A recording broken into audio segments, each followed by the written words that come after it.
प्राध्यापक गजानन भारसाकळे आणि प्राध्यापक अक्षय काळमेघ, संचालक dunks and herbs private limited यांना त्यांच्या स्टार्टअपसाठी संत गाडगेबाबा अमरावती विद्यापीठ आणि महाराष्ट्र स्टेट इनोव्हेशन सोसायटी यांच्या वतीनं आयोजित सीड फंड वितरणासाठी निवड झालेली आहे। हा समारंभ दिनांक 2 एप्रिल 2026 रोजी विद्यापीठाच्या इन्क्युबेशन आणि संशोधन केंद्रामध्ये संपन्न झालाय। विद्यापीठाचे सन्माननीय कुलगुरू माननीय डॉक्टर मिलिंद बारहाते यांच्या हस्ते या फंडाचा धनादेश कंपनीला सुपूर्द करण्यात आला। या स्टार्टअपचा प्रवास मागील वर्षी विद्यापीठात आयोजित हॅकेथॉन स्पर्धेत द्वितीय क्रमांक मिळवून सुरू झाला होता। या यशाच्या मान्यते स्वरूप विद्यापीठानं कंपनी स्थापन करण्याची संपूर्ण प्रक्रिया स्वखर्चानं करून दिली, ज्यामुळे या स्टार्टअपचे रूपांतर एका प्रायव्हेट लिमिटेड कंपनीमध्ये झाले आहे।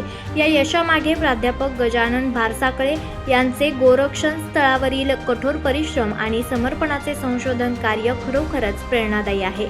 हा प्रवास एका संभाव्य युनिकॉर्नकडे वाटचाल करण्याची ही सुरुवात असून या संशोधन कार्याकडे संपूर्ण महाराष्ट्राचं लक्ष केंद्रित झालंय। तसेच या विद्यापीठ स्तरीय आशीर्वादाबद्दल सर्व स्तरांतून स्टार्टअप कंपनीवरती अभिनंदनाचा वर्षाव होत आहे।